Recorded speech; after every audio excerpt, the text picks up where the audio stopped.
Greetings from Tokyo, my dear friends. This is Daisuke, and I very much hope that this video finds you well and in very good spirits wherever you are in the world.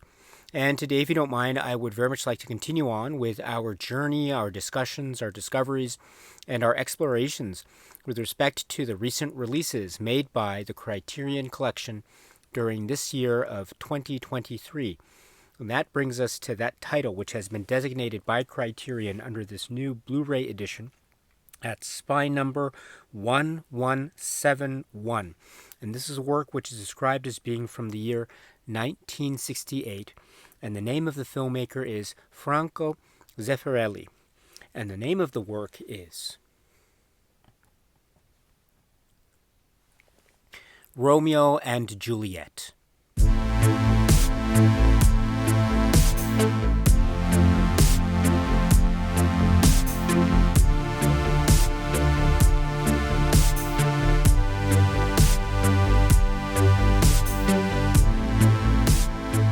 This is the work from the year 1968, and it is from the director Franco Zeffirelli, and it is based upon the play by William Shakespeare.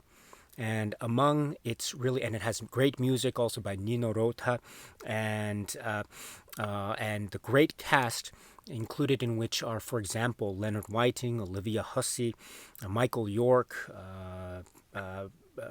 Bruce Robinson, Pat Haywood, and others. This is, of course, the Zeffirelli film version of Romeo and Juliet.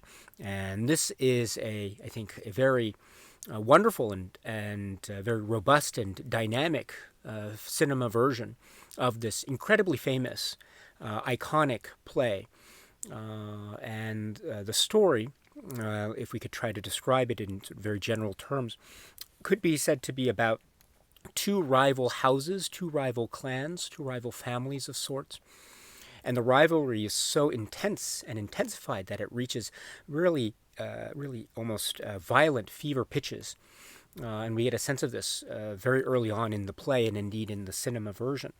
But despite this rivalry, this very intensified rivalry that reaches high levels of violence or potential violence, despite this rivalry, or perhaps because of it, again, depending on how one reads the play, there are emerging from this broad landscape of, say, character development. We have the two main characters, or among the main characters, those being the title's sake, Romeo and Juliet. Now, they come from the differing rival clans or houses on the one hand, or families on the one hand.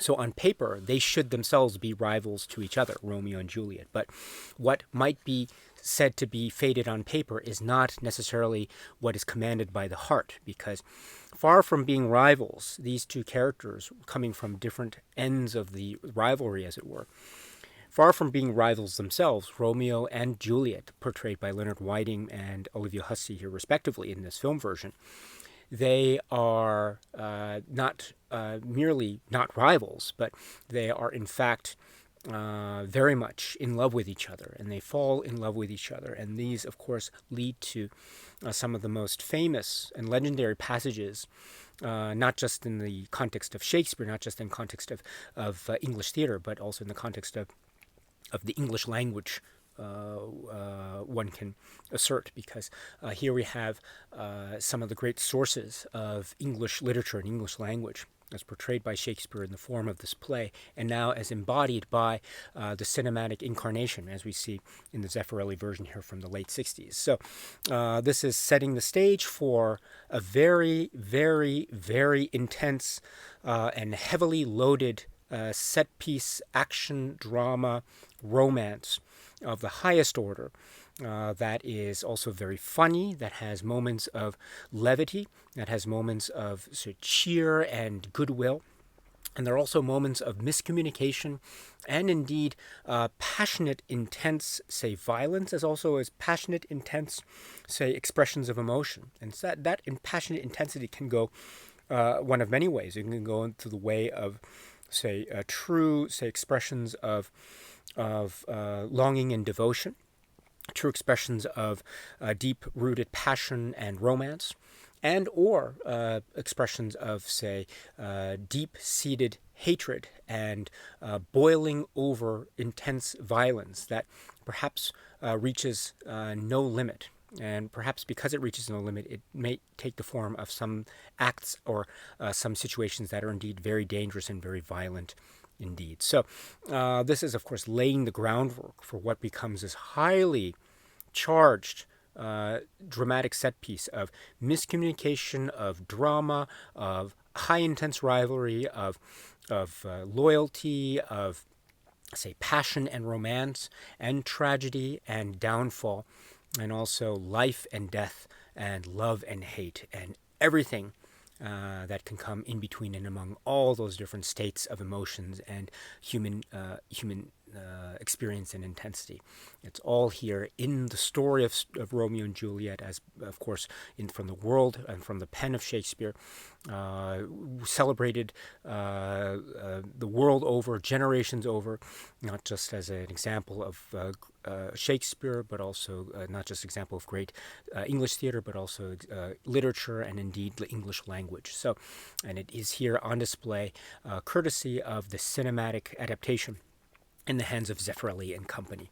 And so that's what we have. We have the story of Romeo and Juliet, and then portrayed, I should say, with a great sense of earnestness and energy and gusto by all the performers that are cast in their various roles. And I think that's one of the great strengths of this film, is the performances. That everything seems to be pitch perfect. All the casting choices are indeed pitch perfect. And there's a sense too of that type of legacy, that lasting legacy, and also the idea of maybe discovery and self-discovery, and the discovery of feeling and emotion, as well as the discovery of the true depths of consequence in human society, etc. And that's expressed in many of the casting choices. I think there's a lot of there's a lot of great interplay between and among the performers and the performances. I should point out, for example, I mentioned Michael York as an example. I should also mention our two leads, Leonard Whiting and Olivia Hussey. Their performances are really, really spectacular, and they're legendary for many reasons. I might take a moment here. I'm making this video around April 2023. And let me take a moment here to say that I know that as of now, at least in terms of this video, I know there has been some controversy that has perhaps arisen with respect to certain events surrounding Leonard Whiting and Olivia Hussey, and maybe their public feelings, or their feelings as expressed in maybe certain legal-related disputes and the sort. Whether that has been, how that has been resolved over the course of the point in time after this video has been made, again, I'm not sure, because I'm making this video in April 2023.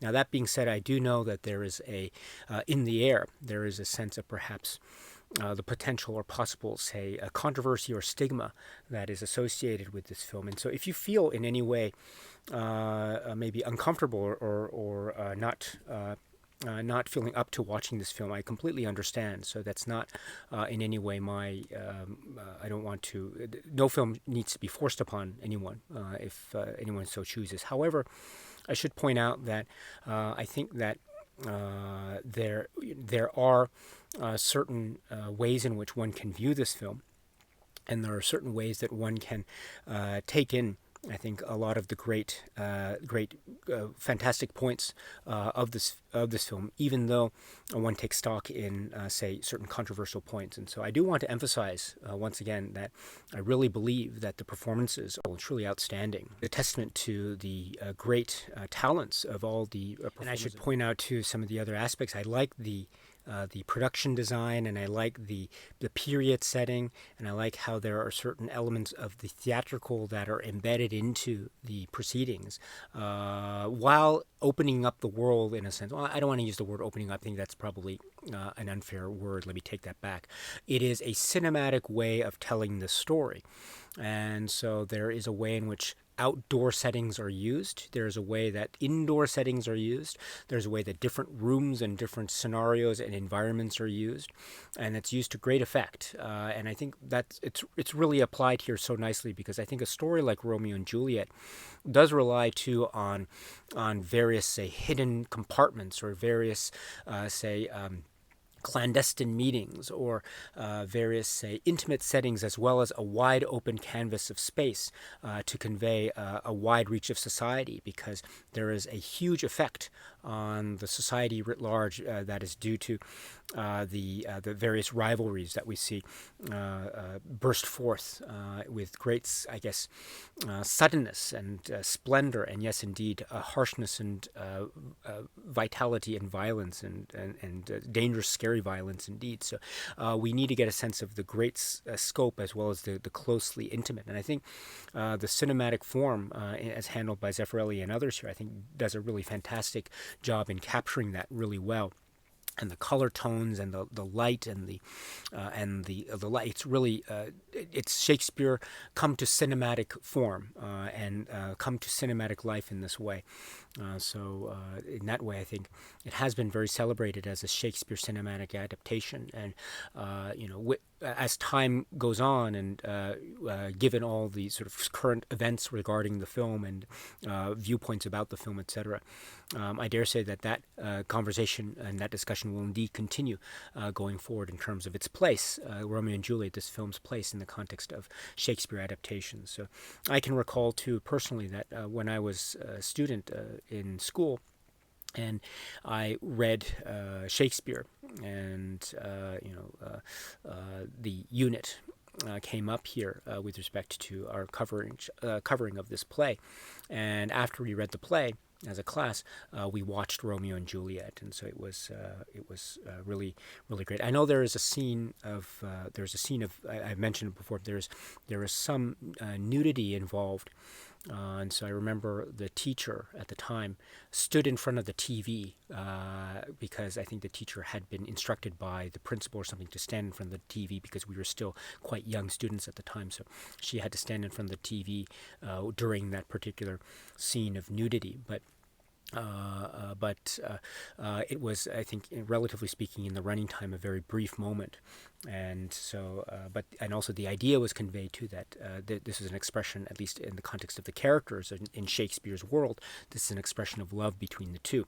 So, in that event, in terms of the story of the characters and the context of the Shakespeare characters, it was understood what was going on. But in any event, yes, that's something that is spoken about, and I dare say too. Let me talk about it a little bit in the discussion of the supplements. But it is referenced a little bit in some of the supplemental discussions that are included. So. But again, that may make the film, again, as I mentioned, it's not. It might not necessarily be for all people, but again, even so, I think there are a lot of really brilliant and wonderful moments with regard to this work, Romeo and Juliet, and it, again, brings back so many memories and so many wonderful expressions too, going back to the source, and it's a great reminder. A really great reminder, not that perhaps one needed reminding, but if one is to be reminded, this is a great way to get reminded of it, is the brilliance of Shakespeare itself, and the brilliance of the language in the play itself, and the brilliance of the way in which this is expressed in these various stories, such as the Zeffirelli version here. So Romeo and Juliet is in the Criterion collection, courtesy of this Blu-ray. So very, very interesting stuff indeed. The Criterion collection has released this Blu-ray, Romeo and Juliet, again, at spine number 1171. And a note about the restoration is mentioned in the fold-out leaflet here, and let me quote, Romeo and Juliet is presented in its original aspect ratio of 1.85 to 1. This new digital transfer was created in 4K resolution from the 35mm original Eastman color negative. The 35mm original separation masters were used to replace damaged sections. The original monaural soundtrack was remastered from the 35mm original soundtrack negative and a 35mm magnetic track. etc. So I again admit to my very limited knowledge in terms of the presentation history and release history of this film Romeo and Juliet throughout the ages, and indeed on physical media and home media. So I don't have a very strong frame of reference, unfortunately, but I have seen it a number of times before, and I didn't notice anything that was out of whack. I didn't notice anything that was in any way wholly distracting or irritating in terms of in terms of my engagement with the presentation, both in terms of the soundtrack and also in terms of the visual presentation. I found it to be a very pleasant watch indeed. So again, that's based on my own limited experience with the presentation history and the release history of this on physical media, etc., and also in the theaters. So, but given that, I don't have any complaints at all about the presentation as I find it in the Criterion Collection release here. On the contrary, I'm very, very pleased with it. Very pleased indeed. And then if we can continue on with this, we also know that the Criterion Collection does include with it supplements. Here we have, again, like we've seen elsewhere, a number of supplements, and that number is, relatively speaking, quite few, quite little. We have, by my count, 4 supplements included with this Blu-ray release. So the first up is an excerpt from a 2018 documentary focusing in on Franco Zeffirelli. It's approximately 5 minutes, and here it's focusing in on Zeffirelli's career, Hollywood career, working, and also working with Shakespeare text. Also, the idea of casting and how the look of the actors is very important for Zeffirelli, etc. And I think that shows a lot in a lot of the casting choices for a film like, say, Romeo and Juliet. And also, issues of or discussions of, say, nudity, etc., are brought up as well. So. It's very brief. It's only 5 minutes, and so it does give some indication or some insight into, say, the mind or the cinematic philosophical workings of a filmmaker like Zeffirelli.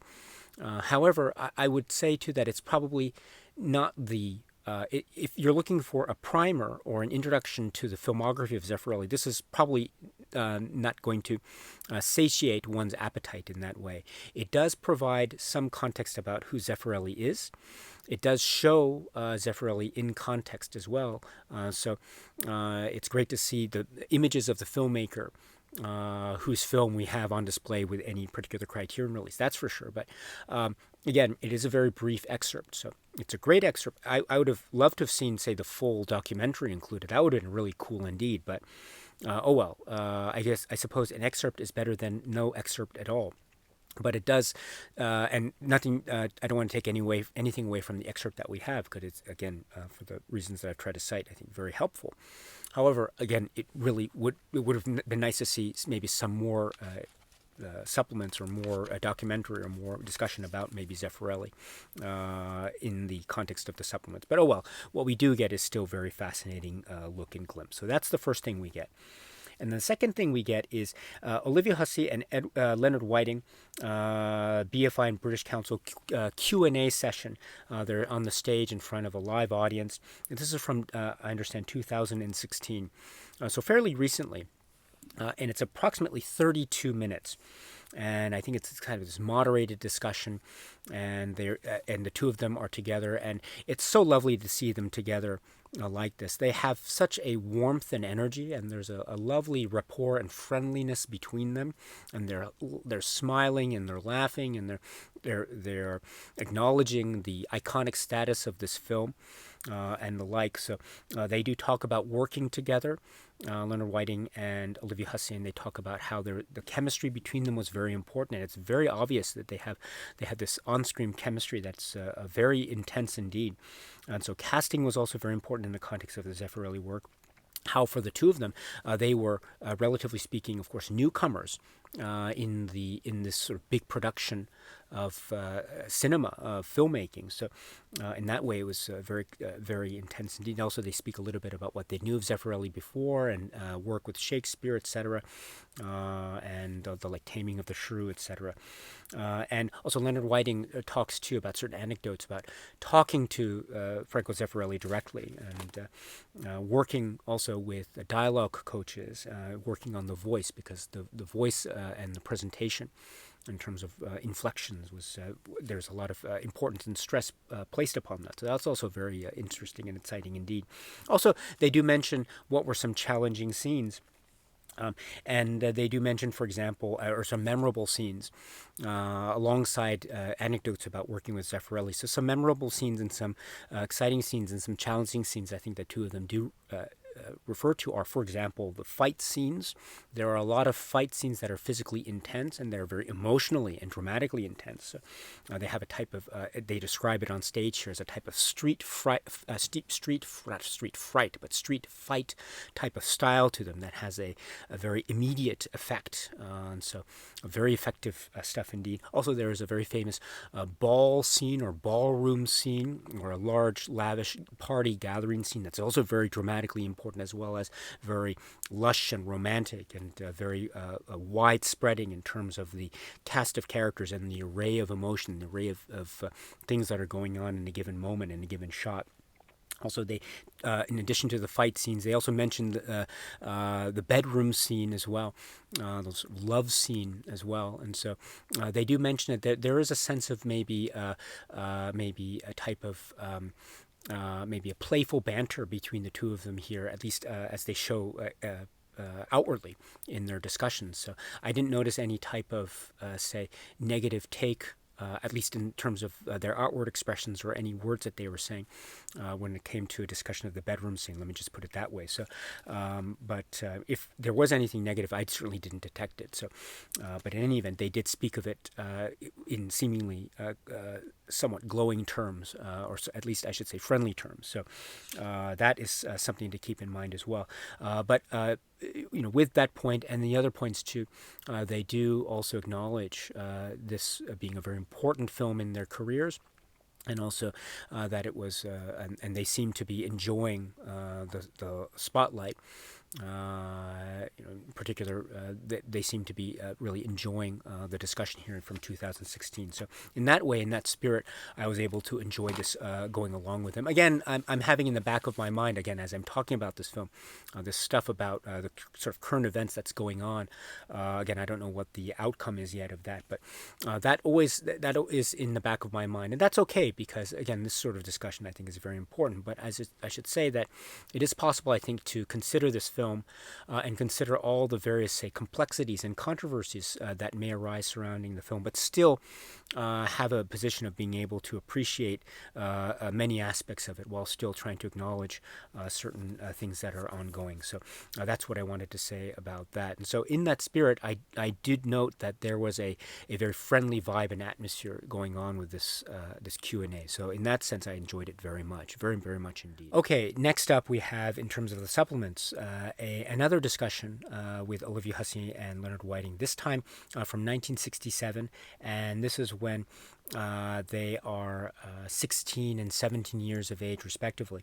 This is also described as being from the BFI, and they're the two of them sitting together as a type of joint interview, approximately 17 minutes. And so it's very interesting to see their interview and their words in the currency of the moment of the film itself. And so you see, again, there is this really fascinating way about, you see their persona here, or their characters, or not, I'm sorry, you see who they are in these interviews. And I'm speaking of the 2016 interview and also speaking about this 67 interview. And you can tell that there's a lively, fresh earnestness about their nature that really comes through in their performances as well as Romeo and Juliet. I mean, in other words, I can't see, there doesn't appear in my eyes to be such a huge divide between who they are portraying and who they are in terms of these interviews. And so I love that type of energetic nature. That's so the youthful, energetic nature of who they are, and that shines through again also in the 2016 Q&A as well as the 67 interview here. So, in many ways, one can say that it was. For a lot of people, it's understandable if, for people who know this film, Leonard Whiting and Olivia Hussey are Romeo and Juliet for a whole generation of fans who have grown up watching this film. And that's very, very understandable because of examples of interviews like this. So it's great to have this great indication in terms of their input here. And then they speak about certain other things about the production, about working with Zeffirelli and others. So again, there's a pleasantness about their demeanor and atmosphere. So that pleasantness of demeanor and atmosphere really helped me to go along with the pleasantries as well. So I enjoyed it in that respect very much. So here's the second of the interviews with the two of them, this time from 67, and this is approximately 17 minutes. And then we have, rounding out the supplements, a trailer. But that's it in terms of the supplements, and I don't want to take anything away from the lovely, charming time that Leonard Whiting and Olivia Hussey gave in terms of these two sets of interviews, or the Q&A and the interview. It's really, they're very generous, and it was great to see them together like that, and to hear their comments about that. That being said, it would have been really, really wonderful to get more. And we have seen in many a recent Criterion release what one could say to be, maybe at least compared to past Criterion releases, a number of supplements that seems to be quite few when compared to other past releases. And so I was really hoping that there could have been some discussion being had here about Romeo and Juliet. Now, I don't know what the reason is. I'm not sure. I can only speculate as to why the supplements are so, relatively speaking, few. But it really would have been nice. It really would have been nice. I mean, I know, again, I get that this film, maybe in certain regards, maybe at least now, there might be some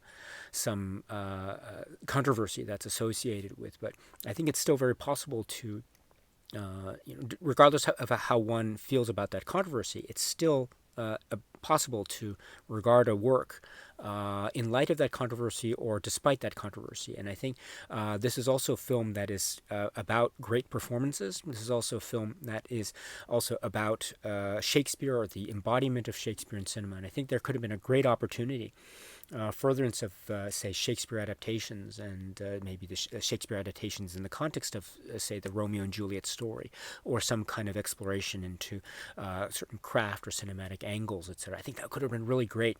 And so I can't help thinking that in many ways it might have been a lost opportunity in terms of a further presentation of supplemental material in the context of Romeo and Juliet. At the very least, it would have been great to see a commentary track or something, but oh well. Again, I'm not in the room, so I don't know what the decision-making process is when it comes to these things. And so I don't know what the circumstances are because I don't work at Criterion. I am a big fan of Criterion, as you know, and I'm always appreciative of the output and the product that Criterion delivers. But I must say that given certain releases, and Romeo and Juliet is among them, I must say that it would have been really great to see more supplements given, attention given, and that might have been it might have added or enhanced the experience even further. But as it stands, what we do get is, I don't want to take anything away from what we do get, and in particular the charming repartee and commentary from our two main leads is still there. So it's great at least to have that on display, as well as the film itself, of course, as being the main event. And let me conclude or begin to close my comments by talking briefly about the cover art design and the leaflet pullout here, or the fold-out leaflet. The production credits in terms of the art are credited to art director Sarah Habibi, Eric Skillman, and cover adapted from an original poster by Maciej Zbikowski. Packet design, Eric Skillman. So I apologize for my poor pronunciation there. I do like this cover design very much. It does have a nice retro feel to it. And I like the use of the font, etc. And the color scheme is, I think, very apropos. Maybe to some it might seem on the quote-unquote simple side, but Romeo and Juliet is, I think, it's a tale of, if it can be described in any way, I think one can describe it as being a tale of fundamentals, and I like that idea of fundamentals and the art of simplicity.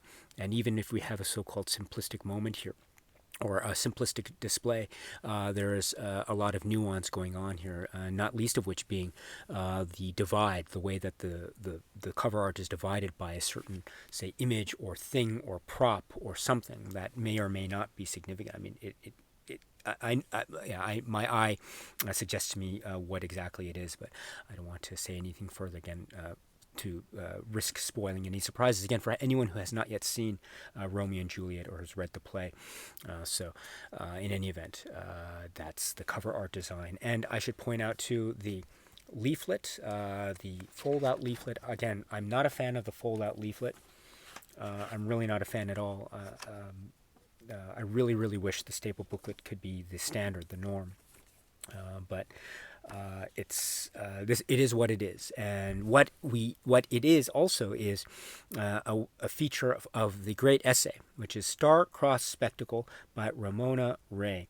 And it's great to have this because, again, we have the context of Zeffirelli's career spoken of, again, to link it to the context of the production of Romeo and Juliet, the film, and then also some points about the themes and style of Romeo and Juliet, the film, the overlaying of Shakespeare, but also the overlaying of cinematic technique, the confluence and also the contradiction and the like, and other thematic points. And so, once again, essays are really important and vital, and so filled with a lot of insight and knowledge, a knowledge base. I'm always excited about reading these, and this is no exception to that. So, Star-Crossed Spectacle by Ramona Wray. Please, after you've seen the film, please check it out, and I hope that you can enjoy it. I certainly did, very much so. So that is part of the overall package from Criterion with regard to this film, Romeo and Juliet. So, yes, so I think overall I could say that this release by Criterion, I think, given everything that's going on with this film, and given everything that it stood for ever since its original release in from the late 60s, I think there was a lot to say, and there's so much to say in terms of what it meant to a lot of people, what it means to a lot of people, both the good and maybe not so good. But in any event, the discussion is key, and the learning is key. And so, with that being said, it would have been really great to see more in terms of the supplements. I don't want to take anything away from the participants of the supplements that are included, and they're really, really great in that respect, and I'm very grateful for that. But I have to say that it is very, very noticeable, and I was left wanting to know more. I was left wanting to learn more. I was left wanting to get an avenue into some other journey of exploration. And while there were the merits of the film and the wonderful memories that I have associated with film that really guided me towards an overall pleasant experience watching this, I must say that I was feeling like I wanted more. So I hope that doesn't offend anyone who is a big fan of this film. And I don't want to take anything away from the experience of watching this film in that way. I'm not speaking of the film per se, but I'm speaking about the overall release feelings that I have about the release itself, this Criterion release. So, my dear friends, I must say, while maybe I can't necessarily hide the entirety of my, say, feelings of disappointment with this release, I wouldn't say that my feelings of disappointment have in any way wholly and completely colored my experience with watching this film yet again. And so I do have those memories associated, very fond memories associated, and those fond memories were enlivened and reawakened upon my rewatch of this film, thanks to, or the courtesy of, this Criterion release. And so it does look and it does sound really great as well. So the merits are there. The merits are there. But there are weak points as well. So please keep that in mind as well. But maybe what I think is weak is for you a very strong point. And if you feel that way, my dear friends, I'm very, very happy, and that makes me very, very happy indeed. So, but this is, of course, these things happen, and that's perfectly okay.